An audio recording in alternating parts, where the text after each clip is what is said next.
Right, okay guys, so we're out with the Rutus Versa, which is a brand new machine from Rutus, and I was actually kindly lent this by Adrian Gaylor, so thank you very much.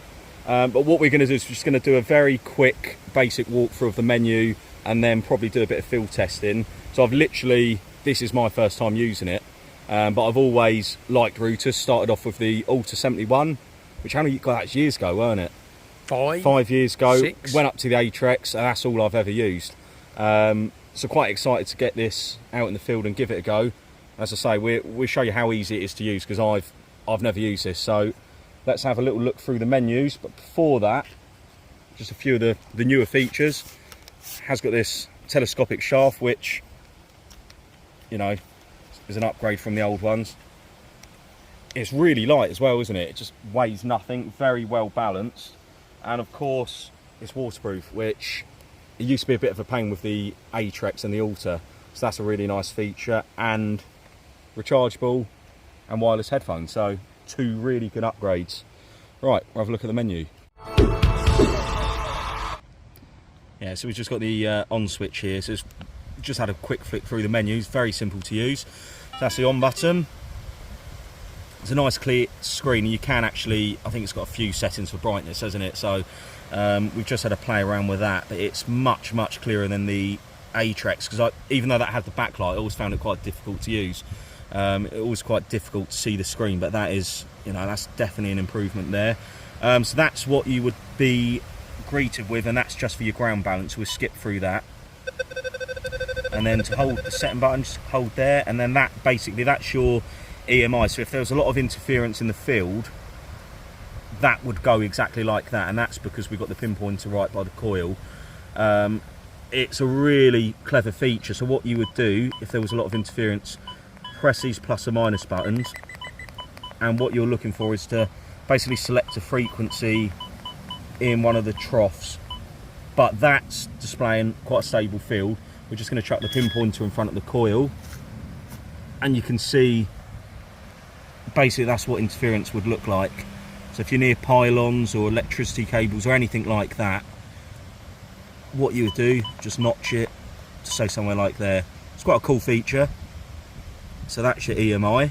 Let's get through that, just hold the setting button again, and then this is your main menu.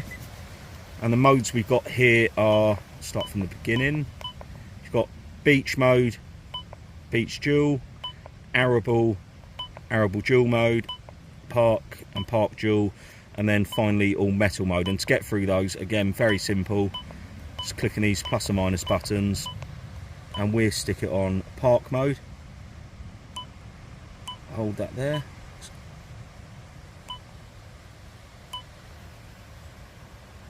Let's have a look. And that's it, that's good to go. Yeah, okay, so what we're going to do today, we're just going to do some reactivity tests and bury a few targets in test beds. But obviously there's a lot more settings on here, but I think we'll go into a lot more detail next week. So you've got lots of different settings, which I'm going to read up on it and give it a practice, but we'll do another video next week for that. So we've got crotal bell, penny, gold ring in there, penny and penny. So have a look at the reactivity. Yeah, okay, so this is on reactivity 3, and I think it goes right up to 8. So okay, so this is on reactivity 3. I mean, that's pretty quick anyway, isn't it? And the Rutus have always been a quick machine, but that is pretty impressive. Very clear, picking out each individual target. Yeah. There's no merging in there, that's each target's being picked out there, so that's on 3. So if we whack it up to, what should we do, 8, go right up? Yeah, so reactivity 8. So this is maximum reactivity. And again, you know, quite clear individual targets. That's picking all of them out. That's actually bloody impressive, isn't it?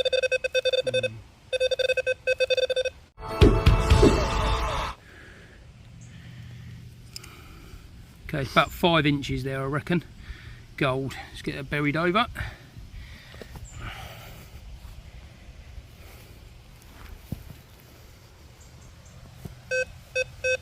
loud and clear. Okay, should go deeper. Let's go deeper. So same test again with the gold ring, but we are almost at pinpointer depth for this one.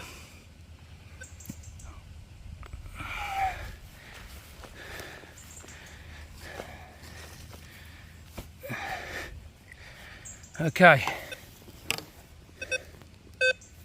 Yeah, that's really loud. Gonna dig that all day long. And Absolutely. I'm still, what, 3 inches above the surface? No problem with that. How, I know this isn't an exact science, but how high can you raise that coil? Probably about that. That's probably the limit of what you're going to dig, I'd say. Yeah. But that's a good, So what, 5 inches above yeah, on top of the ground there? Yeah. I mean, that's clear, isn't it? You're going to dig that. No problem. Yeah. We're going to stick with the extra depth, but we're going to go for a penny on its side like that, and then we'll sweep over in all directions. See how well it picks that up. As I say, these aren't overly telling tests, but this is just the first play around with this machine. Alright, ready? Yep. Struggling a bit more, but it is on its side.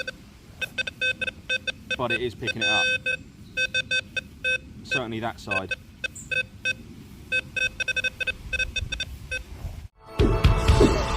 Right guys, so that's it for today really. It's just a quick look through the menus and a quick look at the machine out of the box.